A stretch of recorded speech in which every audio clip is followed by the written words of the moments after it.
By the time the boy reached our porch, the wind had already made up its mind to be mean. It was one of those West Texas afternoons that go pewter at noon and stay there, the kind of cold that slides up your sleeves like it paid for the right. The weatherman had called it an early blue norther, and the prickly pears out by the mailbox wore a sugar of frost that looked pretty and lied about everything. The boy was maybe 7, cheeks raw with windburn, wearing a T-shirt that had known warmer months and a pair of sneakers with their tongues split and the laces pretending to be useful. He had no coat. He had a dog, some stray of a shepherd with a bent ear and the patient eyes you only ever see on old women and good dogs. The dog stood between the boy and the world the way a rock stands between a rose and the wind. He knocked twice, so soft I only heard it because the storm couldn't be bothered to howl yet. I was in the kitchen, peeling potatoes the way my mother taught me, steady, thin, letting the peel fall into a long, curling sentence. Hank was in the mudroom taking the hobble off a pair of spurs I keep telling him are too old to be proud. He looked up, the way he always does when the house speaks. "You expecting anyone?" he asked. "We never expect anyone. That's not how it works out here. Folks either arrive because the day told them to or they don't arrive at all." I wiped my hands, opened the door, and there he was, small, shaking in that quiet way that tells the truth much louder than teeth chattering. The dog put a paw on the threshold and then removed it, polite as a deacon. For a second nobody said anything because sometimes a porch is a place where silence does the introduction. Then the boy lifted his chin a notch and said, "Ma'am, I'm sorry," like a customer apologizing for being poor in a fancy store. "Sorry for what?" I asked, soft, the way you talk to a spooked mare in a narrow gate. "For being here." Hank moved past me without making a speech of it, took one step onto the porch and slid his jacket, old canvas lined in the kind of wool that remembers winters, off his own shoulders and onto the boy's. "Not any more," he said, as if sorry were a thing you could take away like a splinter. He dropped a hand to the dog's head, scratched the bent ear, and let the dog be the first to cross our threshold. Dogs are more honest about danger and hospitality than people. If a dog says yes, I find it hard to argue. I will tell you plain, ours was not the first door he tried. Later, after people got brave enough to admit it, we learned he had made a small tour of our road. 4 houses, 2, "Not today, son," 1, "I'm calling someone," and 1 porch light turned off. I won't shame anyone by name. Cold makes cowards of more of us than we like to confess. But I will say this, when a child shows up with a dog in weather that eats the edges of the day, the question is not complicated. You put a hot thing in their hands and a dry thing on their shoulders, and you figure out the rest later. Hank always knows that. He doesn't sermonize about it, he just lives it the way he lives coffee, hot, black, without ceremony. Inside, I wrapped the boy's hands around a mug and watched the steam find his face. He didn't flinch, which told me something about the way he'd learned to file sensations. "What's your name, baby?" I asked. He swallowed once, like he was moving a stone down his throat, and said, "Caleb." The dog nudged my hip. "And you?" The dog blinked. Hank grinned. "We'll call him Reverend," he said, "on account of the manners." We learned what little there was to learn in those first 10 minutes. Caleb had been in a trailer 2 miles up, the one that sat there half on its tires and half on hope for as long as I can remember. He said his mama worked nights at the packing plant when they would let her, and she'd left him with her cousin, and that cousin left him with herself, if you know what I mean. He got cold. He started walking. He knew our place because he knew our place. People who need know the map better than people who have. He tried other doors first because he understood the hierarchy of shame even at 7. When the wind rose and the dog leaned, he tried ours. I will not tell you that I didn't think of the rules. I did. I thought about Child Protective Services and the Sheriff's Office and the on-call social worker whose name I have on a post-it on our refrigerator because this county is generous with emergencies. Hank thought of them too, I know, because we are not 18 anymore, and we understand that love without law can be messy in ways that hurt the child you're trying to help. But I also thought about my son, Charlie, 20 years gone to a curve of road and a drunk driver who never quite learned the difference between sorry and change. Charlie had a red jacket the winter he was 8, and he used to fold the sleeves up twice, and still they swallowed his hands. In the mudroom, hung on a hook nobody else uses, that jacket waits to be a memory until it's invited to be a blanket. I took it down. I held it. I breathed in the ghost of a boy who taught me how to live with the tenderness that hurts and saves you in the same minute. Hank made the calls. He does everything with that even, practical voice that makes men on radios lower theirs. "Got a little fella," he said to the sheriff. "Cold as a creek stone and polite as Sunday. We'll keep him safe and warm. You send who you need to send." The sheriff, good man, new baby, tired eyes, said he'd send a deputy now and a social worker as soon as they could get up the road. "Storm's got her crawling through 3 cases already," he added. "Hold tight. You can do that, Hank." It wasn't a question. I set a bowl of potato soup in front of Caleb and pretended not to notice when his hand shook the spoon. Reverend lay at his feet and let out a long sigh, that sound dogs make when they finally get to stop watching. Hank sat at the table, not across from the boy, but next to him, angled so he could be company without being a spotlight. "You allergic to anything?" Hank asked. Caleb shook his head. "You like crackers?" A nod. "You from around?" A shrug. "We let quiet do some work. Quiet can be a tool when you don't use it to punish." The deputy came in 20 minutes, hat in his hands, wind on his coat.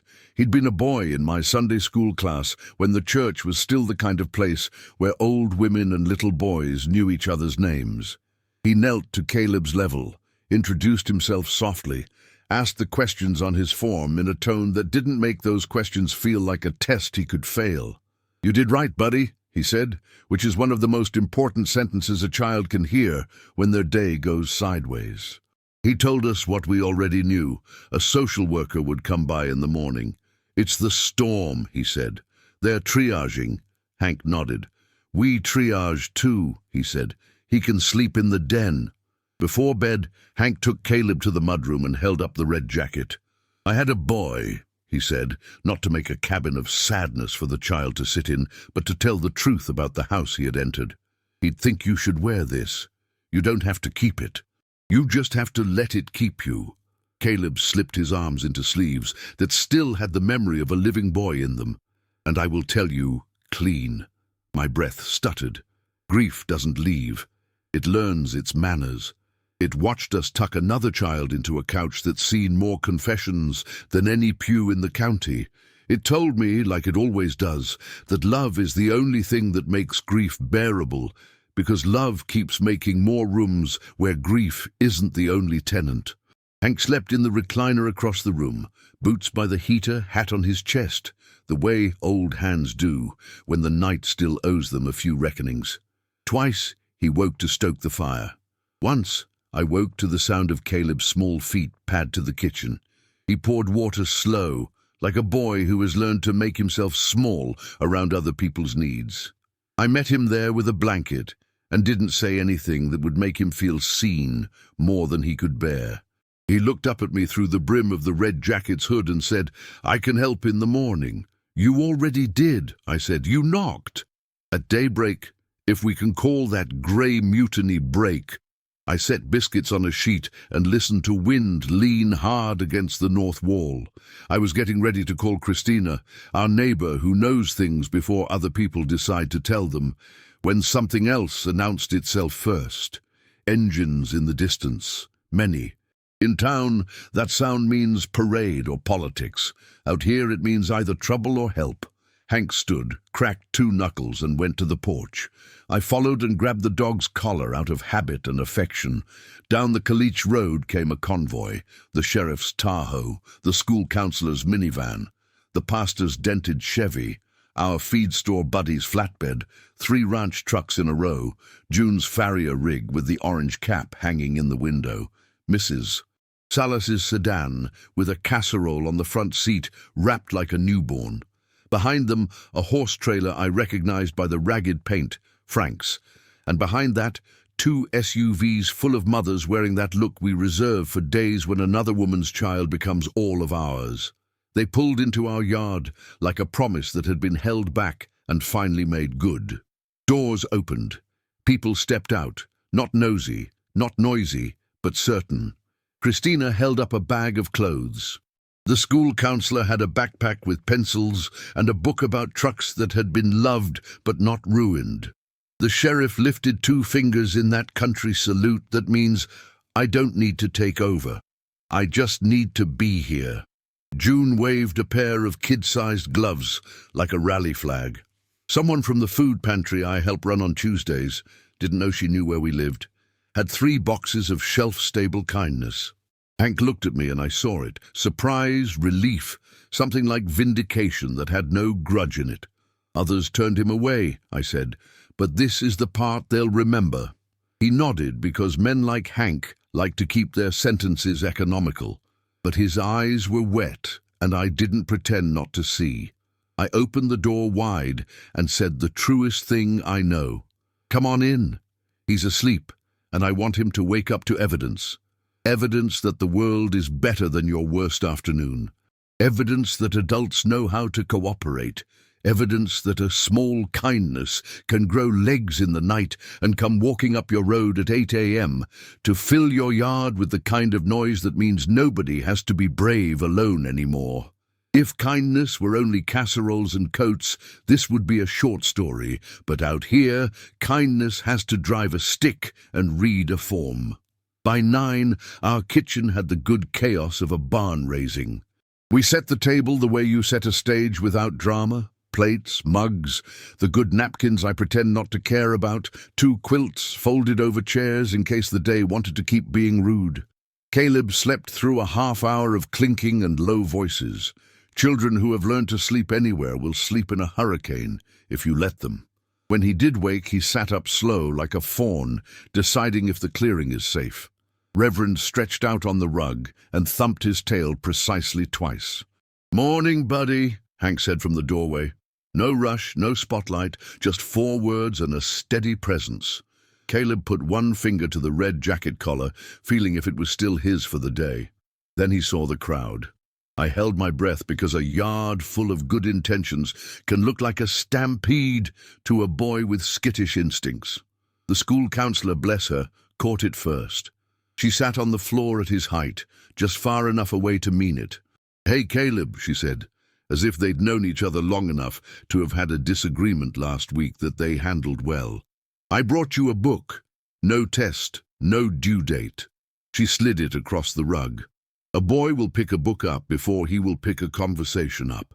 He did, and the first exhale he made dented the cold air in the room just a little.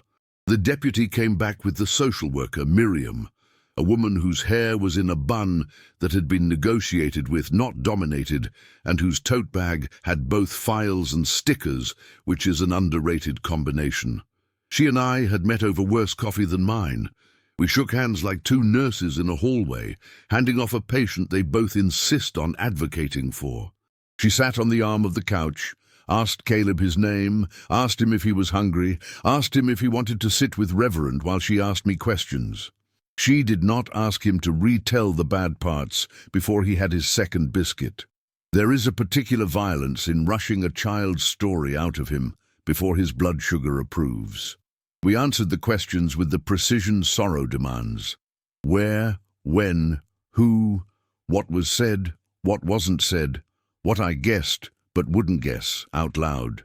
Miriam took notes, not like a stenographer in court, but like a woman who intends to use the notes to fight bureaucracy in favor of a boy. She told us the truth. Caleb's mother had signed into county ER the night before with a fever that scared triage and a cough that made nurses move at a clip. She'd listed Caleb's cousin as his contact. The cousin had been unavailable. There were cousins like that in every county, good on a fishing day, bad on a Tuesday. "Here's what we'll do," Miriam said, and I loved her more for we. "I'll go to the hospital and find Mom. I'll verify what she wants and what she can do. If she needs 48 hours, I can make that happen. If she needs longer, I can make that legal. For now, can we plan for Caleb to be here today?" She looked at me and Hank, and she looked at Caleb, giving him the dignity of hearing the plan that included his body. Hank nodded once. "We can plan for longer," he said, not to challenge the process, but to let the room know what he meant by we. Not everyone needs a job in moments like this, but everyone needs a place to put their hands. Pastor took the phones by the back door and turned them into a list.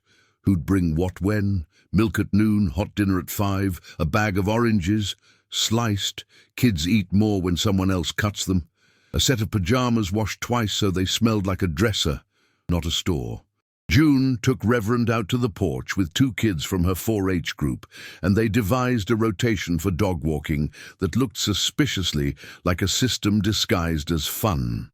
Mrs. Salas stationed herself at my stove, where she pretended to be bossed, and in fact bossed like a general with a wooden spoon. Christina set up the folding table and laid out clothes by size, as if we were an upscale boutique with a mission statement I could get behind. The school counselor called the elementary and put a hold on a backpack, so the child who showed up Monday, and he would show up Monday, we all swore it in the quiet language of women, would have something to sling over a shoulder that had known a t-shirt in winter. There were hard voices too, in corners and at the edge of the yard. A man by the gate, never seen him before, friend of a cousin, muttered, "Kids bring trouble," and I saw Pastor grow a spine 6 inches taller. He walked over with Sunday gentleness and weekday truth. "Trouble already came," he said. "We're just deciding whose yard it gets to die in."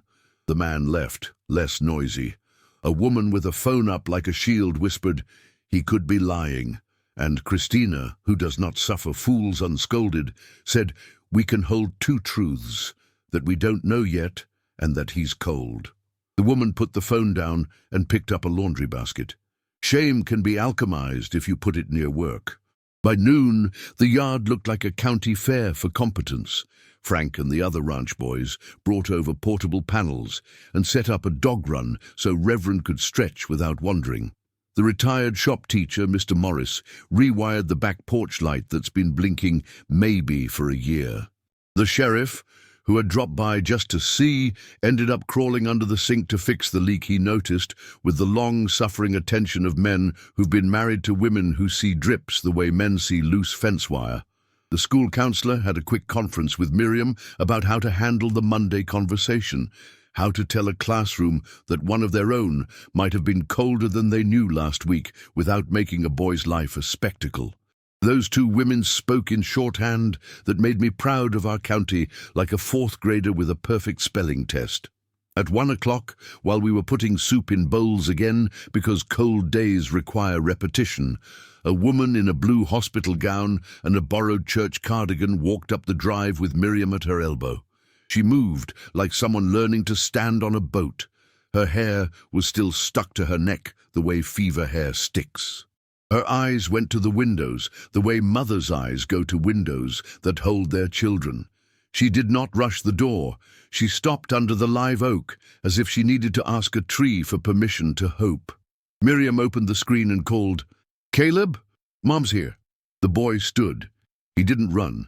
He walked, not cautious, not brave, just 7 in a red jacket that still meant something else in another house, and now meant this. He stepped onto the porch, and the mother made a sound I have only ever heard twice. Once when a calf finds the mother, it lost in a storm. Once when a woman finds a room that smells like her child after 2 days of not knowing if she deserves to. She put her hands on either side of his face, and she didn't cry, not yet. She said, "Baby," like a prayer someone remembered from an old church. He said, "Mama," and Reverend walked a circle and lay down at their feet like a period. We gave them the courtesy of a kitchen cleared, the right to sit in the den with the red jacket and the dog and the quiet. Miriam joined them with her tote of files and stickers, and Hank and I stood in the doorway with our noses in our mugs. After 20 minutes, the 3 of them emerged. The mother's name was Rosa. She spoke in a voice that had learned to be small around official things and large around her child. I got sick, she told us without preamble. I told my cousin to stay. He left. Caleb walked. She looked me straight like a woman who has chosen to use honesty as her only expensive accessory. I am not a bad mother. I am a poor one. I am a tired one. You're here, Hank said, which is a sentence only men like him can make both small and sufficient. Miriam explained the plan that had been made at the kitchen table with laws for knives.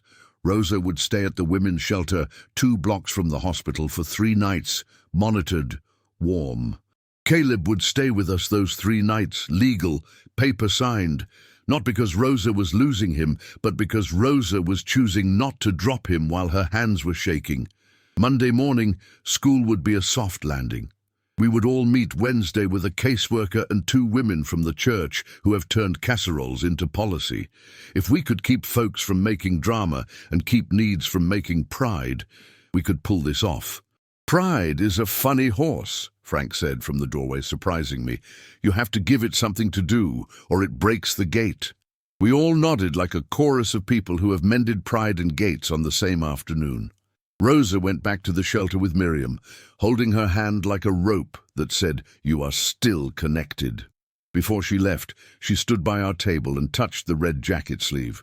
"Who was he?" she asked. "My boy," I said. "Gone a long time.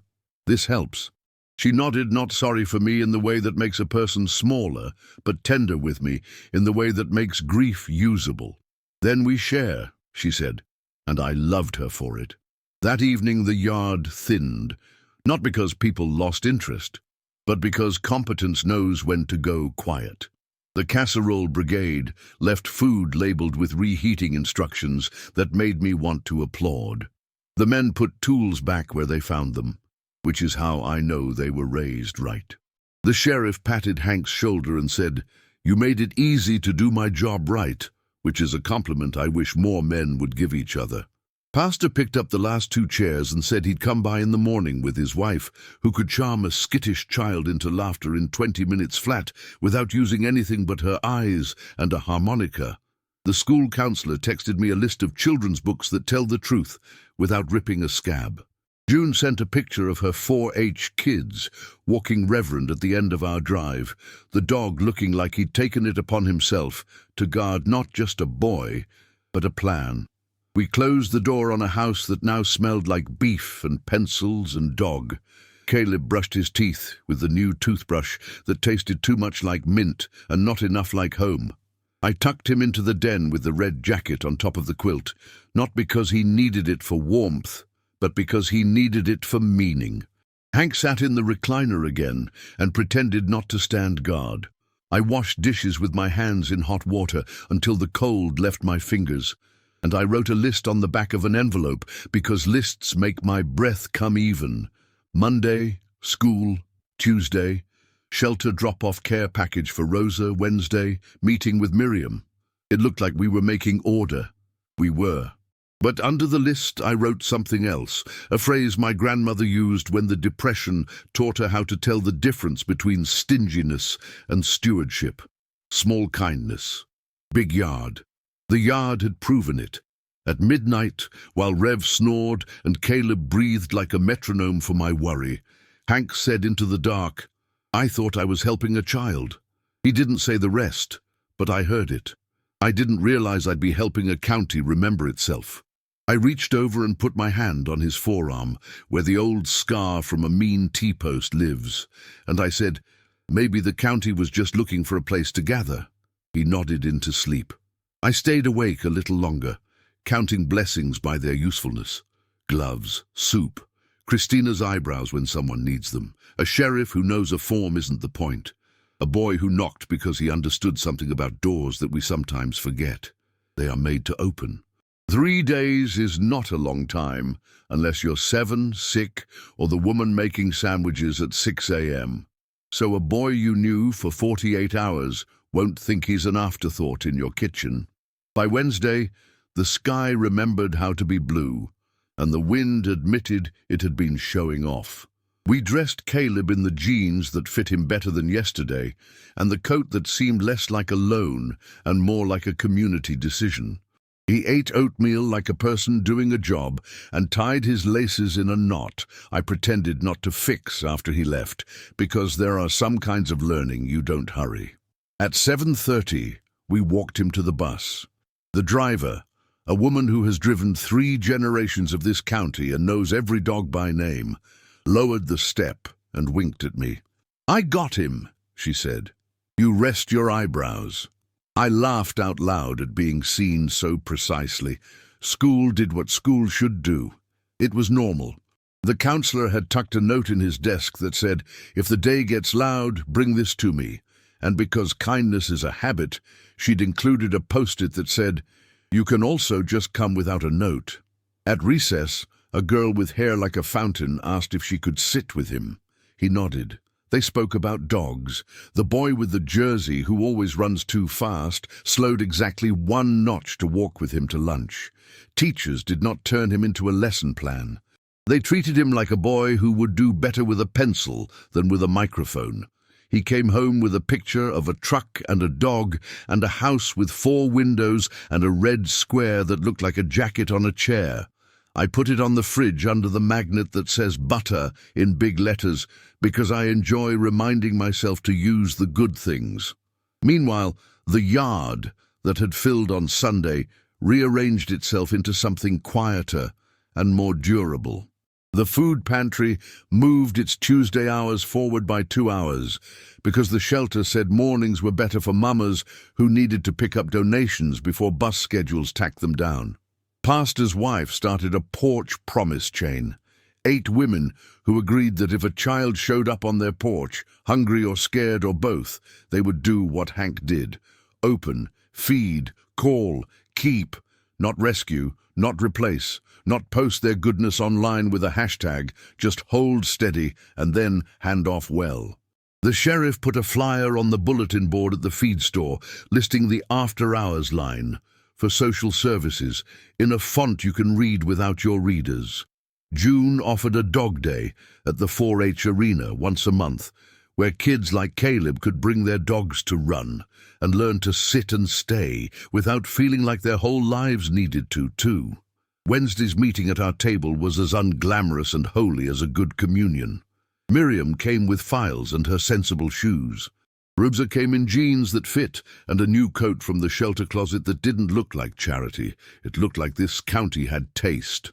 The school counselor came with a folder, 3 pencils, because she trusts paper more than screens when the stakes are high, and a small toy truck she just happened to have in her bag. Pastor came because Rosa asked him to. Hank sat because it's his house, and I sat because women who cook the stew are allowed to hear what happens to the child who ate it. Here's what we learned. Rosa's fever had been pneumonia's little cousin. She'd finished her antibiotics, and the shelter would hold her bed for another night so she could breathe all the way down. She had 2 job leads, one at the plant, 3rd shift, rough on a body but honest, and another, quieter one, at the diner off Highway 84, washing dishes in the morning and bussing tables at lunch. The diner's owner was a woman named B, who believes in schedules that let mothers be mothers. If Rosa took the diner job, she could walk Caleb to the bus, work the lunch, be home by 3, and not feel like the world is a clock she keeps losing. It paid less than the plant. It paid in a different currency, too. Caleb would stay with us 2 more nights by Rosa's request and Miriam's filing. Friday, they'd move into the little studio behind the diner for a month, B's idea. "I'd rather rent to a mama with a boy and a dog than to a man with a beer and a grievance," she reportedly said, and the room agreed with her. Pastor's wife had 3 other mamas lined up to teach Rosa the alchemy of stretching a grocery dollar without turning supper into a math problem. Mr. Morris had repaired the studio's heater with a part he found in his garage, and Christina had installed a curtain rod because she refuses to let a woman hang a sheet for modesty when she can hang a curtain for dignity. We drew it all on paper because drawings line up the future into something a hand can hold. We laughed a little, we cried exactly twice. Once when Rosa tried to apologize for being poor, and we all, every one of us, interrupted her with the rude tenderness it takes to stop a lie. Once, when Caleb put his hand on the red square of the truck picture on the fridge and said, "That's my coat," with the pride of ownership that should be taught in schools. And then we did the practical thing. We traded phone numbers and wrote a schedule and made a grocery list and wrote down the name of a man at the water department who answers his phone even during lunch. That might be where the story should end. A plan, a porch, a boy in a coat, a dog asleep under a table. But the next day his neighbors filled the yard, did something to us we didn't expect. It rewired where we store our courage. Before, courage lived in big rooms. The arena when a horse goes sideways, the hospital when a diagnosis tries to take the air out of a name, the courthouse when a family untangles. Now it lives in smaller rooms too. The pantry, the mudroom, the porch with the light left on, the glove box with an extra pair of wool mittens, the line on the church budget that now reads Emergency Babysitting Fund, because Pastor heard 3 women say they lost jobs over a sick child and decided to turn amen into dollars. A month later, Rosa stood up at the diner's back room after a staff meeting and said, with her chin tipped like a woman who has learned a new balance, "I'm hosting the next porch promise at my place. I make beans with bacon that will make you weep." The room cheered, the quiet kind of cheer that happens when women realize they can be the help they were grateful to receive. Caleb brought Reverend to the 4-H dog day and taught him to sit with a hand signal he invented himself. June sent me a picture of the 2 of them in the arena dust, the dog looking like he'd been waiting his whole life to understand the point of a boy's hand. We saw the other truth too. Not everyone stays changed. A man at the feed store grumbled that we're making a habit of charity, and I told him yes, that's the point. Good habits save more lives than good speeches. A woman at church sighed that people will take advantage. And Christina again did what she does, raised one eyebrow so high it became a wing. "They can stand in line," she said, "behind the folks who needed help and turned it into a job, a schedule, a cleaner curtain, a dog that sits, a boy who raises his hand in school. I'll risk it." As for us, Hank and me, we did not adopt a child or win a medal or write a book. We kept the red jacket on the hook and the coffee on. We added 2 extra chairs to our table that don't match the others, and we kept them there on purpose, as a reminder. We got good at buying shoes that fit boys we don't share a last name with. We learned to say no when no was needed. No, you cannot post his picture. No, you cannot ask him to tell his story to your Sunday school class. No, you may not decide what is best for a house you do not sweep. We learned to say yes more often than we did before. Yes, you can drop off groceries on Thursdays. Yes, if you get sick, we'll take your dog. Yes, we will sit on a bench at the park and watch your child ride a bike that has learned the map of his knees. Sometimes, late, when the house is quiet enough to hear the refrigerator decide to be useful, Hank will say, "Evelyn, I thought I just opened the door." He did. And because he did, other doors opened. The ones at the diner, the ones on the church budget, the ones on the women's shelter where a new coat now hangs on a hook, tagged for a mom who needs to feel like herself. I have come to believe that doors remember the hands that open them. Wood keeps a gentle record. If that is true, then our door, with its weathered paint and the ding where a child once banged a toy truck into it, holds the memory of a boy who knocked soft and a dog who asked permission, and a man who didn't make it complicated. Years from now, when we are older than we deserve to be and the wind finds us in our chairs and we let it, someone will ask me about the day the yard filled. I will say it was the day our county remembered that fences are for cattle and compassion is for people. I will say it was the day we stopped talking so much about liability and started talking again about neighbor.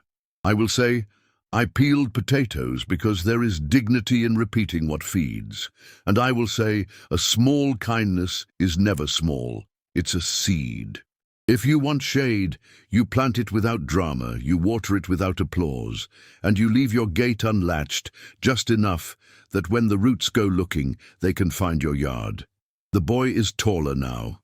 He still wears red, though the jacket is a new one he bought with his mother from the thrift store on a Tuesday that felt like a Friday. He still knocks, even when he doesn't have to, and we still answer before the second knock finds the wood. Because once you've seen a yard fill with the right kind of noise, you don't go back to quiet for the wrong reasons. You keep a pot simmering, a light on, and a sentence ready that has never failed me. Come on in. We'll figure it out together.